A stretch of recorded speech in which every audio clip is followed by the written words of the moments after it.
JEE mains का question है sequential series का।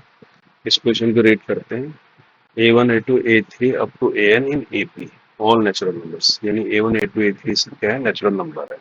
If S5 ratio S9 equal to 5 ratio 17, यानी इनका सम का रेशियो दिया है फिफ्थ और नाइन्थ टर्म्स का, है ना। और एंड A15 दिया है 110 और 120 के बीच, फाइंड S10। देखो इस क्वेश्चन को कैसे करेंगे। इस तरह की सीरीज दी है A1 A2 A3 up to क्या है AN तक, एन टर्म्स है इन AP। ठीक है।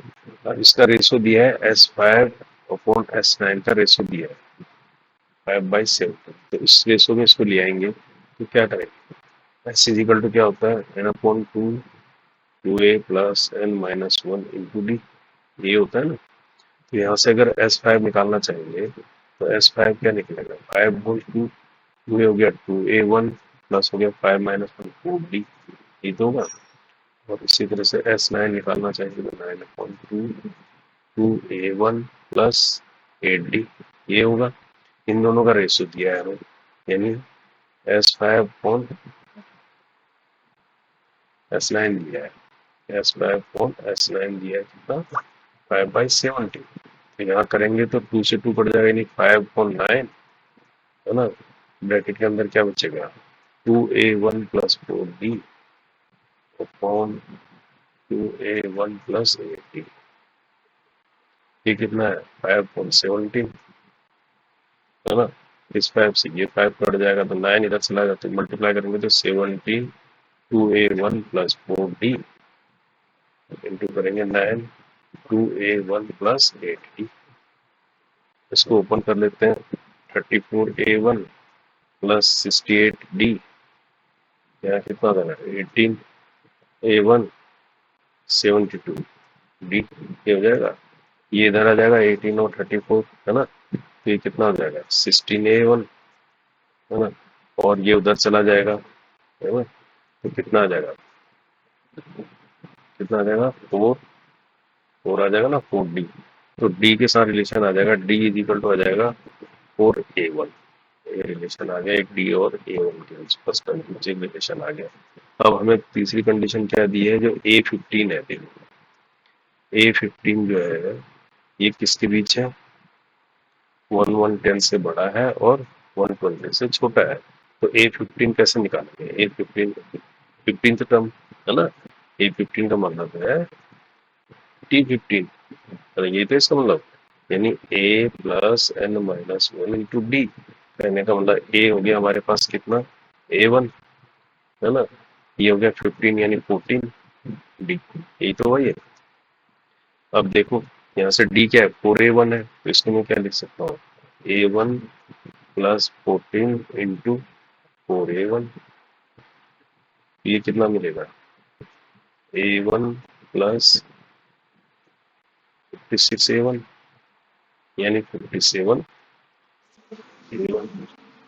तो ये मेरे पास कितना हो गया 57a1 हो गया।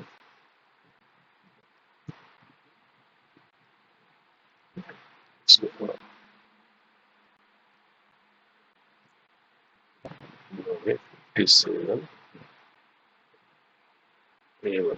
तो कहने वाला मेरे को दिया है 15 हो गया 57, कहने वाला 57 जो A1 है वो क्या है 110 से बड़ा है और 120 से छोटा है।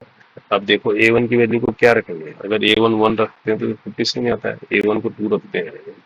तो A1 अगर इक्वल टू 2 लेते हैं तो 57 इंटू 2 क्या होता है 4, तो 7 14 का 4, 1 114 आता है। 114 क्या है, इससे बड़ा है 110 से, इससे छोटा है। ये 3 रखेंगे तो वो दो इस रेंज से बाहर चला जाएगा। तो यहाँ से क्या पता लगता है, तो A1 को क्या रखा हमने 2, तो A1 2 रखने पे सेटिस्फाई होगी equation.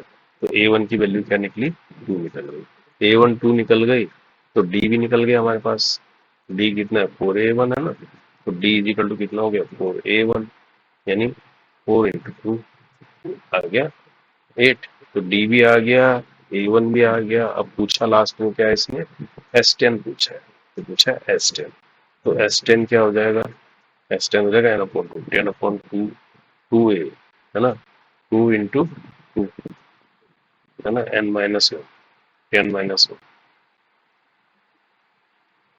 Sorry n upon two 2a plus होता है ना, प्लस 10 माइनस इंटू डी हो गया 8, ये हो गया ये, तो इससे तो कट जाएगा ये, बाहर क्या आ जाएगा 5, इधर क्या बचेगा 4 प्लस 72 है ना, तो कितना आ जाएगा 5 इंटू 76, 0 3 35 और 3 35, 380, 380 आंसर आ जाएगा।